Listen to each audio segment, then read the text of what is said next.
Assalamualaikum warahmatullahi wabarakatuh. Perkenalkan, saya Dwi Vanela dengan NIM 3425036. Saya dari Prodi Akuntansi Syariah.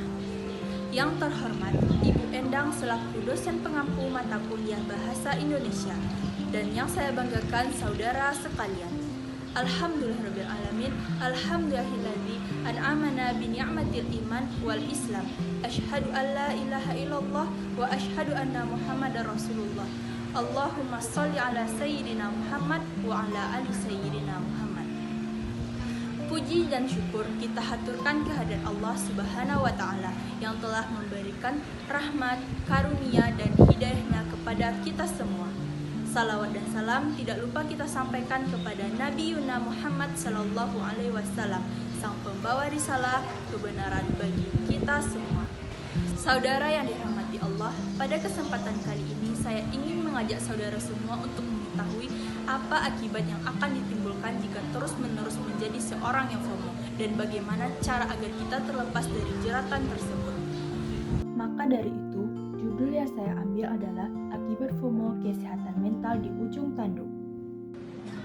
Sebelum itu, mari kita definisikan apa itu FOMO.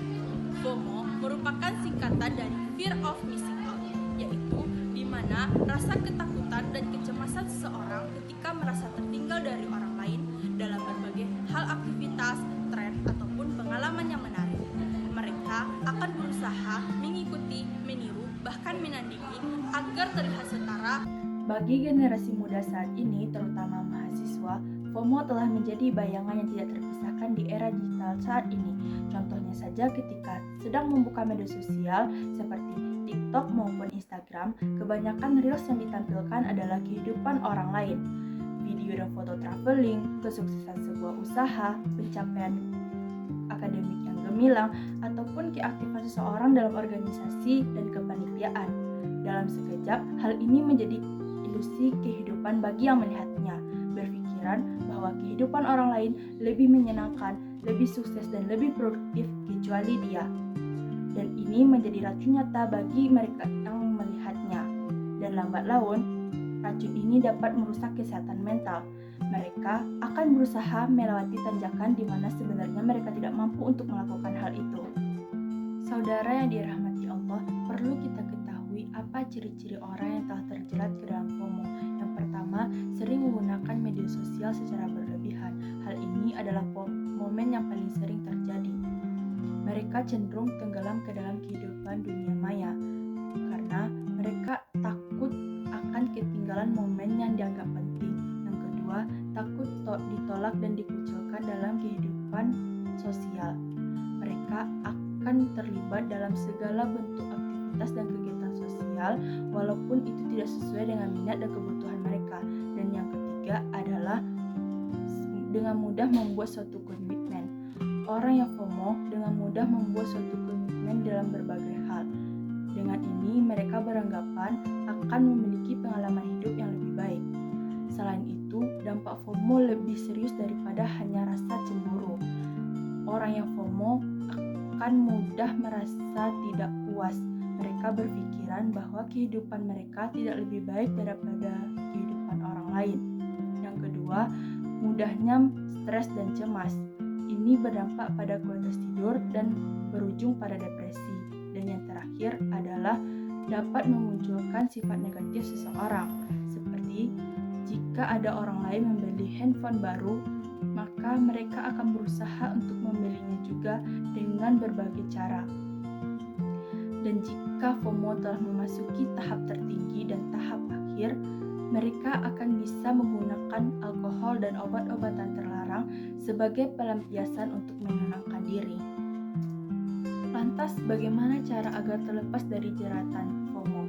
Solusinya adalah dengan melepaskan gelar FOMO dan menjadi orang yang JOMO, yaitu Joy of Missing Out, di mana akan merasa lebih tenang, damai, dan menikmati setiap momen sesuai dengan keinginan dan kebutuhan sendiri.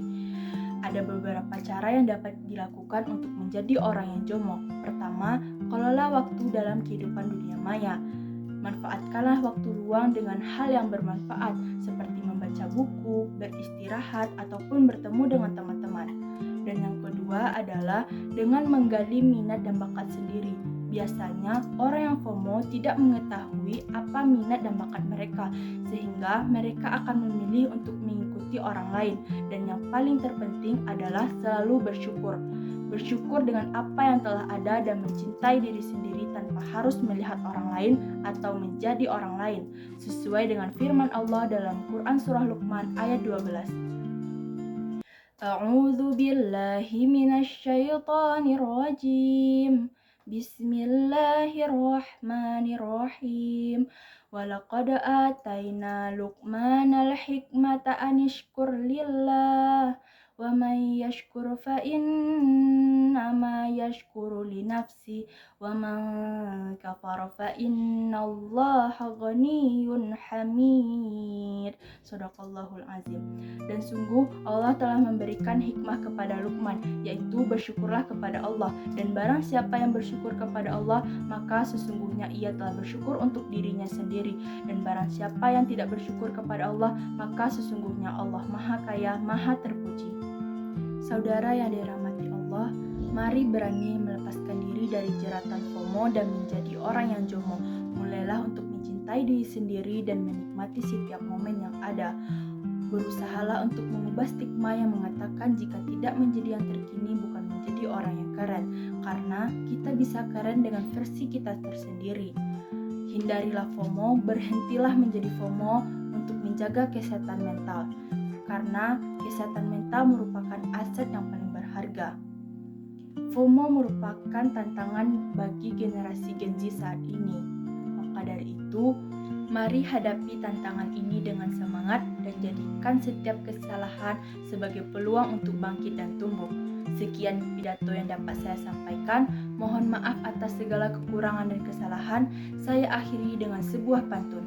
Jalan-jalan ke kota tua, lihat lukisan penuh cerita. FOMO hanya membawa sengsara, jomo hadir bawa bahagia. Wassalamualaikum warahmatullahi wabarakatuh.